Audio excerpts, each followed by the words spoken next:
नमस्कार, DV news में आपका स्वागत है। डिंडोरी जिले में एक ओवरलोड पिकअप वाहन पलटने से 14 मजदूरों की मौत हो गई थी और 20 से अधिक घायल हो गए। बता दें कि दमोह जिले में भी इसी तरह पिकअप वाहनों में सवारियां ढोई जाती है, जिससे कभी भी हादसा हो सकता है। बता दें कि मडियाडो, सिग्रामपुर और तेंदुखेड़ा में यह प्रतिदिन का आलम है। यहाँ से हजारों मजदूर इसी तरह पिकअप वाहनों में सवार होकर रोजगार की तलाश में जबलपुर जाते हैं, जिससे कई बार हादसे भी हो चुके हैं, लेकिन आज तक पुलिस और आरटीओ के द्वारा ठोस कार्यवाही तक नहीं की गई। अब डिंडोरी हादसे के बाद जरूर प्रशासन कार्यवाही करेगा, लेकिन कुछ दिन बाद यह बंद हो जाएगी। डिंडोरी हादसे के बाद शुक्रवार को तेंदुखेड़ा में इसी तरह का आलम देखने को मिला, जब तेंदुखेड़ा बस स्टैंड पर दर्जनों पिकअप वाहनों में हजारों ग्रामीण सवार होकर जबलपुर जिले में जाते दिखाई दिए। एक वाहन में कम से कम 40 से 50 मजदूर सवार थे। प्रतिदिन ग्रामीण क्षेत्र के लोग तेंदुखेड़ा पहुंचते हैं और लोडिंग वाहनों में सवार होकर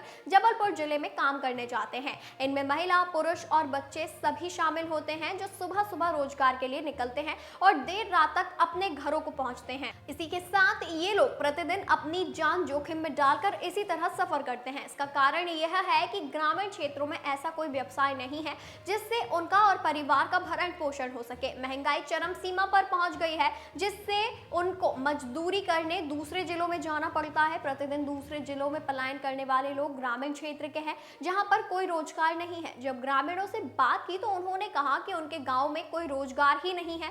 ग्राम पंचायत में जो काम होते हैं उनमें अधिकांश कार्यों में मशीनरी का उपयोग होता है और यदि कहीं काम मिलता भी है तो उसमें वह मजदूरी नहीं मिलती जो शासन द्वारा निर्धारित होती है। दूसरा कारण यह है कि मनरेगा योजना का भुगतान 2 से 3 माह में एक बार होता है, जबकि जो मजदूर मजदूरी पर निर्भर है उसको तो दिन भर काम करने के बाद शाम को पैसों की जरूरत पड़ती है, लेकिन यह ग्रामीण क्षेत्रों में संभव नहीं है। इन्हीं सब कारणों के चलते तेंदुखेड़ा ब्लॉक के अधिकांश गांव के लोग प्रतिदिन जबलपुर जिले जाते हैं और वहां पर रोजगार करके ही अपना और परिवार का भरण पोषण करते हैं।